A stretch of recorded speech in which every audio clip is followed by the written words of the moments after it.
So today, the United States launched a trade war against Canada, their closest partner and ally, their closest friend. At the same time, they're talking about working positively with Russia, appeasing Vladimir Putin, a lying, murderous dictator. Make that make sense. Canadians are reasonable, and we are polite, but we will not back down from a fight. Not when our country and the well-being of everyone in it is at stake. At the moment, the U.S. tariffs came into effect in the early hours of this morning, and so did the Canadian response. Canada will be implementing 25% tariffs against $155 billion worth of American goods, starting with tariffs on $30 billion worth of goods immediately, and tariffs on the remaining $125 billion of American products in 21 days' time. Should these tariffs not cease, we are in active and ongoing discussions with provinces and territories to pursue several non-tariff measures, measures which will demonstrate that there are no winners in a trade war. Now, just like I did a month ago, I want to speak first directly to the American people. We don't want this. We want to work with you as a friend and ally. And we don't want to see you hurt either. But your government has chosen to do this to you. As of this morning, markets are down, and inflation is set to rise dramatically all across your country. Your government has chosen to put American jobs at risk at the thousands of workplaces that succeed because of materials from Canada or because of consumers in Canada, or both. They've chosen to raise costs for American consumers on everyday essential items like groceries and gas, on major purchases like cars and homes, and everything in between. They've chosen to harm American national security, impeding access to the abundant critical minerals, energy, building materials, and fertilizers that we have and that the United States needs to grow and prosper. They've chosen to launch a trade war that will, first and foremost, harm American families. They've chosen to sabotage their own agenda that was supposed to usher in a new golden age for the United States.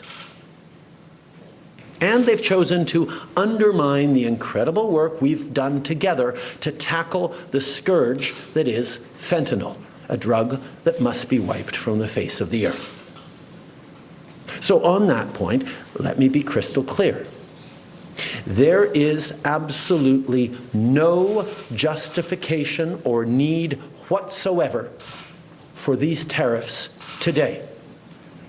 Now, the legal pretext your government is using to bring in these tariffs is that Canada is apparently unwilling to help in the fight against illegal fentanyl. Well, that is totally false. Let's look at the facts. Our border is already safe and secure. Far less than 1% of fentanyl flows and less than 1% of illegal crossings into the United States comes from Canada. But we acted because we know we can always do better. We responded to concerns, including from the President, by implementing an ambitious $1.3 billion border plan. A border plan that includes generational investments in new AI and imaging tools to stop the flow of fentanyl in its tracks, stronger coordination and information sharing with American agencies, along with the deployment of drones, helicopters, and additional personnel to keep our border secure. Now, a month ago, as part of an agreement with the United States that paused the tariffs, we made further commitments. We appointed Kevin Brosseau as our fentanyl czar, a man who dedicated his multi-decade career in law enforcement to combating organized crime networks and drug trafficking. We designated 7 drug cartels, sick, evil groups who cynically profit off the pain and suffering of people on both sides of the border, as the terrorist organizations that they are. And just yesterday, we launched a new joint operations partnership supported by a $200 million investment between Canada's security and law enforcement agencies, a partnership that will enhance the coordination of information and intelligence in order to thwart criminal gangs involved in the illegal fentanyl trade. And critically, our actions are working. As the U.S. Customs and Border Protection just acknowledged, there was a 97% drop in fentanyl seizures from January compared to December, to a near zero low of less than half an ounce seized in January, even with all the further enforcements and actions we've taken at the borders. In sum, we stepped up.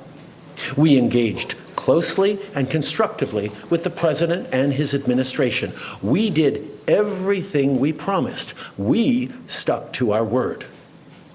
And we did it because we believe in working together to protect our citizens. Now I want to speak directly to one specific American, Donald. In the over 8 years you and I have worked together, we've done big things. We signed a historic deal that has created record jobs and growth in both of our countries. We've done big things together on the world stage, as Canada and the US have done together for decades, for generations. And now we should be working together to ensure even greater prosperity for North Americans in a very uncertain and challenging world.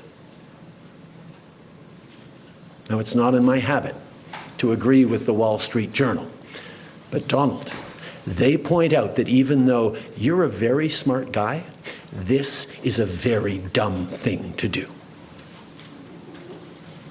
We two friends fighting is exactly what our opponents around the world want to see. And now, to my fellow Canadians, I won't sugarcoat it. This is going to be tough, even though we're all going to pull together, because that's what we do.